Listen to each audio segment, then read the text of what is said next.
पुर्तगाल के इस पहाड़ी इलाके में ये बकरियां जंगल की आग को रोकने में बड़ा योगदान दे रही हैं। यहाँ कुल 80 बकरियां हैं। ये उस घास को चरती हैं जिसमें आसानी से आग लग जाती है। मुझे उनके काम पर गर्व है, काम जो हम यहाँ उनके साथ करते हैं। मुझे लगता है कि वे जंगलों की आग के लिए समाधान का हिस्सा हो सकती हैं। लुइस को 2017 की वो भयानक आग याद है जब इस इलाके में जंगल का एक बड़ा हिस्सा खाक हो गया था।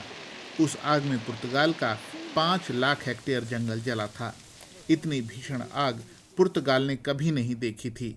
तब लुइस बिल्डिंग कॉन्ट्रैक्टर का काम करते थे, लेकिन आग में मशीनें और गोदाम जल जाने के बाद उन्होंने नए सिरे से अपनी जिंदगी शुरू की। आज लुइस 40 साल के हैं और बकरी पालते हैं, ठीक अपने दादा की तरह। चूंकि ज्यादातर जमीन मालिक इलाके को छोड़कर चले गए हैं, तो यहाँ घास और झाड़ियों को साफ करने वाला भी कोई नहीं है और इन्हीं से गर्मियों में आग भड़कती है। अब तक आग को रोकने के लिए महंगी मशीनों का सहारा लिया जा रहा था। बकरियों के साथ भी आप वही काम कर सकते हैं और इससे दूर दराज के देहाती इलाके के लोगों को कुछ काम भी मिलेगा, जिनकी कई दशकों से अनदेखी हो रही है।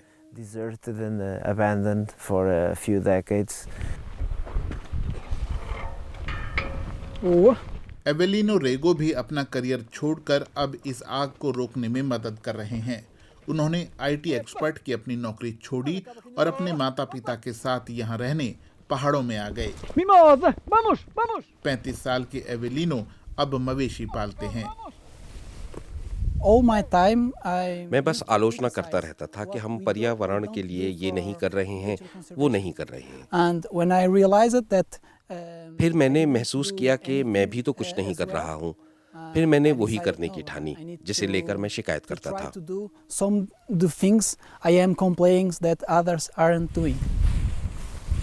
उनका मकसद ये साबित करना है कि स्थानीय जानवर आग फैलने से रोक सकते हैं, क्योंकि वो घास और झाड़ियों को खाते हैं। मुझे भरोसा है कि लोग समझेंगे कि हम लोगों की सेवा कर रहे हैं, इनकी मदद के लिए तैयार हैं इस तरह के कामों में। एवेलिनो रेगो एक पर्यावरण संरक्षण टीम मोंटिस के साथ काम करते हैं।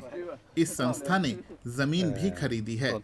छटाई ओक के इन छोटे छोटे पौधों को बढ़ने में मदद करेगी। इनकी छांव में कम घास उगेगी, मतलब यहाँ ज्वलनशील चीजें कम होंगी।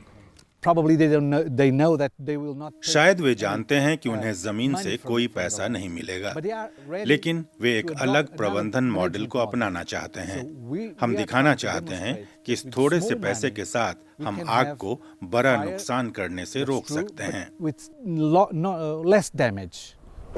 यूरोप में पुर्तगाल आग से सबसे ज्यादा प्रभावित होने वाला देश है। ऐसे में वैज्ञानिक ऐसी आग के फैलने के कारणों पर रिसर्च कर रहे हैं। उन्हें पता चला है कि देश की जलवायु, मोनोकल्चर खेती और गांवों का खाली होना सभी कहीं न कहीं आग लगने के कारणों में शामिल हैं। अगर अपने जंगलों को हम बेहतर तरीके से नहीं संभाल पाए तो हमें और भी बड़ी आग झेलनी होगी। पुर्तगाल जंगल की आग को फैलने से रोकने की रणनीतियां खोज रहा है। इसके लिए कुछ मामलों में हमें पुराने तरीकों की तरफ जाना होगा। लुइस फोंटिना और उनकी बकरियां इसी की शुरुआत है। आग हमेशा रहेगी, हम उससे बच नहीं सकते। ये हमारी प्रकृति का हिस्सा है। बस हमें खुद और अपने जंगलों को बचाने के तरीके बदलने होंगे। लुइस को उम्मीद है कि ज्यादा से ज्यादा जमीन मालिक अपनी घास साफ कराने के लिए उनकी बकरियों को किराए पर लेंगे। इससे उन्हें भी फायदा होगा और फिर कोई छोटी आग किसी बड़े संकट का कारण नहीं बनेगी।